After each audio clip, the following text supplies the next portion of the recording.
High বন্ধু, আমি চন্দনা।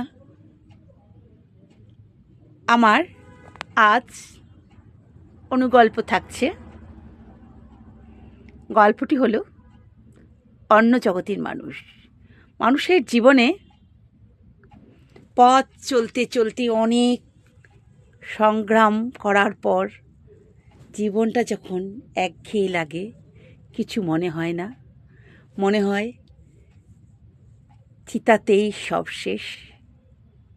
আমার গল্পটার মধ্যে এরকম কিছু কথা লেখা আছে। গল্পটি হলো অন্য জগতের এক মানুষ। কই, আমাকে প্রেশারের ওষুধটা তো দিলে না? সে কি রানু, কই দিলে না তো? ওষুধটা তো খেলাম না আমি। আর এত তাড়াতাড়ি ভুলে গেলে? রানু বলে উঠল। তা দিয়েছো নাকি? কই, আমার তো মনে নেই আমি কখন ওষুধ খেয়েছি।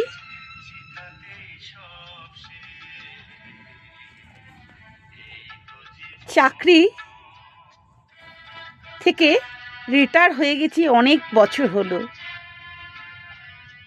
এখন যেন সব একরকম ভুলেই যাচ্ছি। আর কখন খেলাম না খেলাম সেরকম কিছুই মনে পড়ে না। খিদা তৃষ্ণা কিছুই যেন মনে নেই। তবু দিন চলে যাচ্ছে। একদিন কি হয়েছে জানো? ভোটের জন্য নাম উঠাবে বলে আমার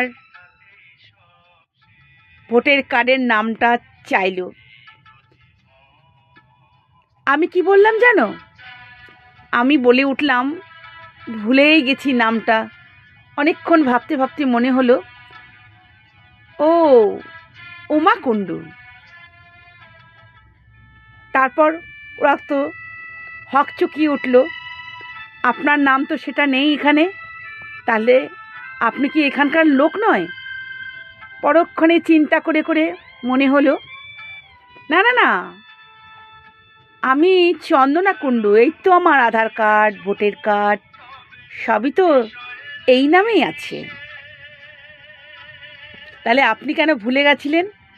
কি করি বলো তো, বয়সটা তো হলো অনেক, তাই একসময় ভুলেই যাই। আমি ওদের সাথে গল্প করতে লাগলাম। তারপর ওদেরকে বলছিলাম, যখন আমি একদিন বাইরে যাচ্ছিলাম বন্ধুর সাথে আড্ডা করতে অনেকটাই দূরে যাদবপুরে, ফিরে আর আসতে পারছি না। আমি যে সল্টলেকে থাকি সেটা আর মনে পড়ছে না। হঠাৎই বাসের মধ্যে উঠতে অন্য বাসে এক পরিচিতর সঙ্গে দেখা হলো। সে বলল, আরে চন্দনা, কোথায় যাচ্ছ? তাহলে আমি বাড়ি যাচ্ছি, এটা তো অন্য রুটে, আমি তো অন্য জায়গায় যাচ্ছি, তুমি এই রুটে? আমাকে নামিয়ে ধরে আবার গন্তব্যস্থলে পৌঁছে দিয়ে গেল।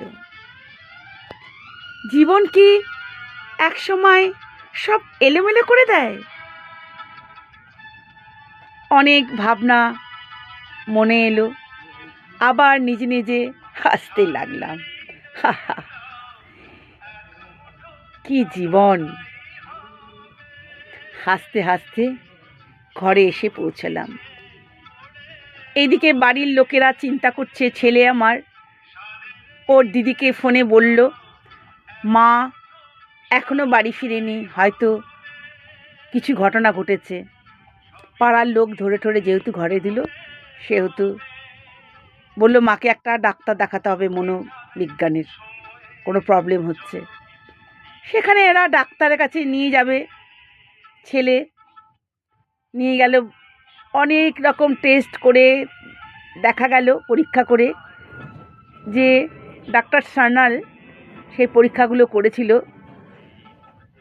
ডিমেশন হাউস মার্ডারের ডিক্লুইন বলে একটা কিছু বলছিল, সব কথা কানে আসছিল না। তারপরে বলল, এখন মাকে চোখে চোখে রেখো, এখন উনি ভুলে যেতেই পারে, তবে 3-4 দিন খুব চোখে চোখে রাখতে হবে। এই ওষুধ দিলাম, আবার আপনাকে এই প্রেসক্রিপশনটা ধরিয়ে দিয়ে বলল কিছু টেস্ট বাকি আছে, টেস্টগুলো করে নিও। ব্যাস, কি আর করা যায়। আমাকে কিছুদিন ঘরে চোখে চোখ বন্ধ রাখলো। এই রকম রোগ সব ভুলে যাওয়া, পিছে ফেলে আসা দিনগুলো ডাক্তার বলল সেগুলো নাকি সামনে আসে, আর এখনকার সব কথা নাকি ভুলে যাব। এই হলো জীবনের, বার্ধক্য জীবনের কথার ব্যথা। অন্য জগতের মানুষ হয়ে যায়, যেটা হারিয়ে গেছে সেটা ফিরে পেতে চাই। কেমন লাগলো বন্ধুরা? ভালো লাগলে পাশে থেকো, অনেক ভালোবাসা নিও। আর আমি চন্দনা কুণ্ডু, এক রাশ ভালোবাসার সহিত আমি পাশে থেকো।